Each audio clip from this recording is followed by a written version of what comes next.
মানে বর্তমান সরকার এবং গণতন্ত্রের পক্ষের রাজনৈতিক দলগুলোকে কালিমালিপ্ত করার জন্য তাদের যে প্রচেষ্টা, সেই প্রচেষ্টা তারা অব্যাহত রেখেছে। আমি মনে করি এই যে আমি যতটুকু পড়লাম এখনই, তাতে ওইটারই প্রতিফলন বলে আমার মনে হচ্ছে। তারা শুধু এইটা না, নানাভাবে আপনারা তো দেখছেন তারা এবং তাদের সহযোগী যারা আছেন দেশে এবং বিদেশে, হ্যাঁ, তারা যে করছে, যেভাবে করছে আপনারা নিজেরাই বুঝতে পারছেন। পুশিন থেকে শুরু করে যে সমস্ত কাজগুলো চলছে, কোনোটাই এখানে বাংলাদেশের সরকার, বাংলাদেশের জনগণ, গণতন্ত্রকামী রাজনৈতিক দল যারা আছে তাদেরকে মানে স্থিতিশীল একটা পরিবেশ তারা রাখতে দিতে চায় না।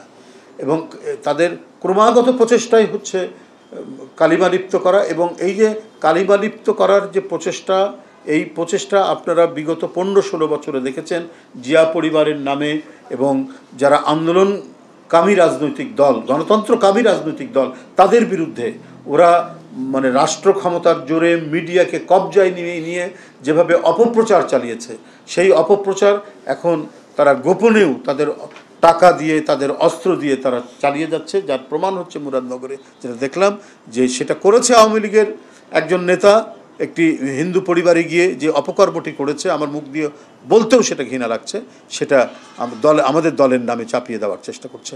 এই ধরনের ঘটনা তারা আরও বিভিন্ন জায়গায় করেছে।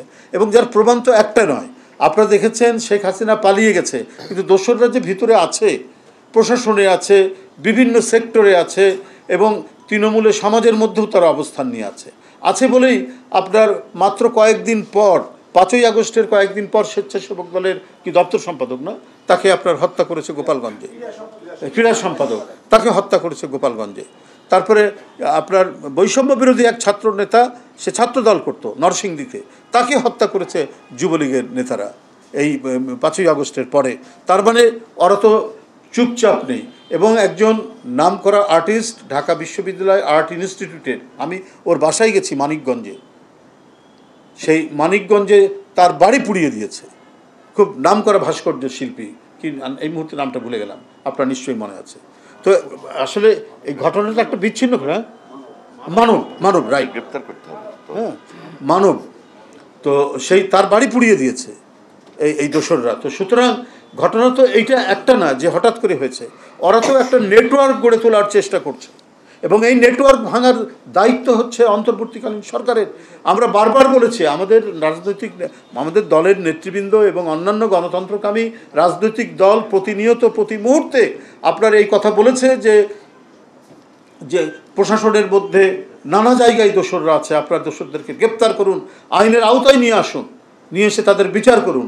কিন্তু সেটা না করার কারণে, সেটা মানে ধীরগতি হওয়ার কারণে আজকে তারা সাহস পাচ্ছে এবং এই ধরনের একটা জঘন্য অপকর্মে তারা মেতে উঠেছে এবং তারা এই ধরনের মানে জঘন্য অপরাধ করে সেটা আবার চাপিয়ে দেওয়ার মতো দুঃসাহস দেখাচ্ছে।